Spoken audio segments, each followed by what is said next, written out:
네, 최장기간 목감기 증세를 이기고 다시 돌아온 키키올릭입니다. 그동안 유튜브는 못하고 네이버 블로그로만 간간히 인사를 드렸는데요. 약 한 달 동안 엄청나게 테니스에서 재밌는 일들이 많이 벌어졌고요. 그 가운데 최고의 뉴스는 역시 흑신 나달의 프랑스 오픈 불참 소식이었습니다. 자, 이 영상에서는 나달의 은퇴가 왜 2024년으로 연기됐는지, 그리고 나달이 내년에 돌아와서 얼마만큼 성공을 거둘 수 있을지에 대해서 예측을 해보고요. 나달이 빠진 상태에서 일주일 앞으로 다가온 롤랑가로스 판도를 1차로 점검을 해보도록 하겠습니다. 자, 나달이 고관절, 그러니까 엉덩이 부상을 이겨내지 못하고 끝내 롤랑가로스를 포기했습니다. 자, 2005년에 나달이 데뷔한 이후에, 이 대회에 데뷔한 이후 18년 만에 처음인데요. 나달하면 부상의 대명사로 사실 잘 알려져 있죠. 근데 놀라운 사실은 나달이 프랑스 오픈에서는 그동안 개근을 했다는 것입니다. 나달은 그만큼 프랑스 오픈을 한 시즌의 최우선 순위로 두고요. 부상을 당하더라도 참고 버텼다는 뜻이겠죠.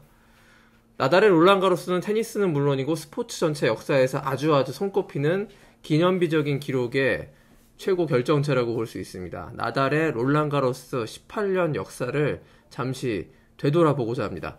2005년 나달은 19살 생일을 맞은 채 처음으로 롤랑가로스에서 뛰었습니다. 자, 결승전보다 준결승전이 사실 더 많은 가장 큰 관심을 모았는데요. 페더러와 나달의 첫 번째 그랜드슬램 라이벌전이 바로 이 경기였기 때문입니다. 자, 당시 페더러는 압도적인 세계 랭킹 1위의 선수였고요. 나달은 클레이코트 스페셜리스트로 세계 2위까지 치고 올라온 그런 상태였습니다. 나달은 2005년 준결승전을 시작으로 2008년까지 4년 연속 로저 페더러와 사실상의 챔피언 결정전을 치렀습니다. 이때가 페더러 나달 라이벌리의 최정점에 있었고요. 그 라이벌전에서 승자는 거의 대부분 라파엘 나달이었습니다. 자, 나달 롤랑가로스에서 거의 유일한 흑역사가 하나 있었는데 그게 바로 2009년 대회였죠. 16강전에서 스웨덴의 로빈 소더링이라는 선수에게 3대1로 덜미를 잡혔습니다. 이게 당시에는 그렇게까지 충격적인 이변은 아니었습니다. 뭐 영원한 챔피언은 없고 원숭이도 나무에서 떨어진다, 이 정도 수준으로 평가를 받았었는데요. 이후에 나달이 프랑스 오픈에서 10년 이상 어마어마한 대기록을 이어가다 보니까 이렇게 한 번 진 사건이 테니스 역사상 최대 이변으로 받아들여지는, 시간이 흐르고 재조명을 받아서 훨씬 그 가치가 극대화된 그런 경우라고 기억이 됩니다. 나달의 프랑스 오픈은 2012년부터 가장 위협적인 도전자를 맡게 되죠. 각성한 조코비치의 등장인데요. 자, 2012년에 프랑스 오픈 결승전에서 나달과 조코비치가 맞대결합니다. 이 역사적인 대결 아주 극적이었는데요. 비가 오면서 경기가 중간에 한번 끊기고 1박 2일로 결승전이 치러지는 드라마 끝에 나달이 3대1로 조코비치를 이겼습니다.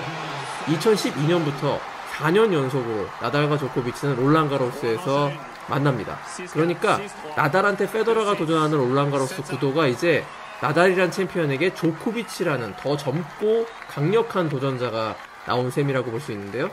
나달은 2013년 4강전에서 4시간이 넘는, 제 개인적으로 봤을 때는 프랑스 오픈 역사상 최고 치열하고 수준 높은 명승부 끝에 나달이 3대2로 승리를 거뒀습니다.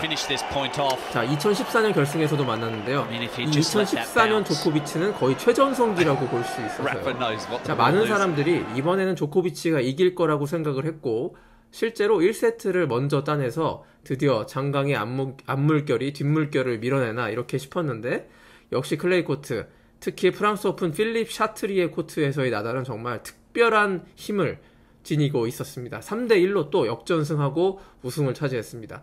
자, 그러던 것이 나달의 첫 번째 커리어 암흑기라고 볼 수 있는 2015년이 찾아왔고요. 이때는 정말 정상 몸 상태의 70% 정도밖에 올라오지 않았던 나달이 8강에서 여전히 세계 1위 극강 모드를 유지하고 있던 조코비치에게 3대0으로 셧아웃 패배를 당했습니다. 나달과 조코비치는 30대 중반에 이르렀을 때 또 3년 연속으로 맞대결을 하면서 프랑스 오픈 역사상 최고의 라이벌 구도를 완성했습니다. 2021년 조코비치가 4세트 끝에 4강에서 나달을 제압한 바로 이 경기, 특히 타이브레이크가 지간 3세트는 프랑스 오픈 역사상 최고 레벨의 하이 퀄러티 경기가 아니었냐, 이런 평가가 나왔습니다. 자, 이미 테니스 신의 경지에 오른 두 선수, 신들의 전쟁이었죠. 나달은 프랑스 오픈에서 전반기 페더러, 후반기 조코비치라는 라이벌 구도를 형성했고요. 페더러에게는 6승 0패, 조코비치에게는 10번 만나서 8승 2패의 기록을 남겼습니다. 흔히 우리가 테니스 빅3라고 부르지만 적어도 롤랑 가로스 클레이에서는 나달은 넘사벽 한 차원 더 높은 궁극의 최강자였습니다. 자, 나달은 2024년, 정확히 말하자면 올 하반기 데이비스컵 파이널부터 돌아오겠다고 예고했습니다. 자, 윈블던과 US 오픈을 모두 건너뛰고 재활에 몰두하겠다는 그런 이야기입니다. 자, 참고로 나달의 데이비스컵 복귀는 한국 국가대표에게도 빅뉴스가 될 수 있는데요. 우리나라의 9월 데이비스컵 본선 상대 가운데 하나가 스페인이기 때문입니다. 권순우 파이팅!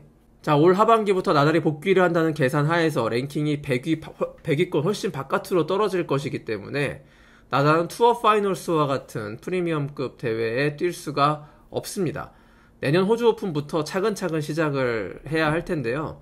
나달이 2024년을 페어웰 시즌으로 선택한 이유는 여러 가지가 있는 것 같습니다만 저는 페더러 학습 효과가 가장 컸다고 봅니다. 자, 나달은 작년 페더러의 은퇴를 보고 많이 눈물을 흘리고 느끼는 바도 많았을 것입니다. 페더러가 자신이 가장 좋아하고 가장 강한 윈블던에서 팬들에게 작별 인사조차 하지 못하고 레이버컵에서 은퇴 경기를 이벤트 형식으로 치러야 했죠. 사실 이건 나달이나 페더러와 같은 레전드에게 그리 어울리는 은퇴는 아니었다고 생각이 됩니다. 야구의 이승엽이나 이대호도 프로야구 페넌트레이스 은퇴 투어를 했듯이요. 이 4대 그랜드슬램 대회에서 팬들에게 마지막 라스트 댄스를 보여주면서 눈물을 흘리면서 성대한 고별식을 치르고 싶었던 거라고 저는 그렇게 해석을 하고 있습니다.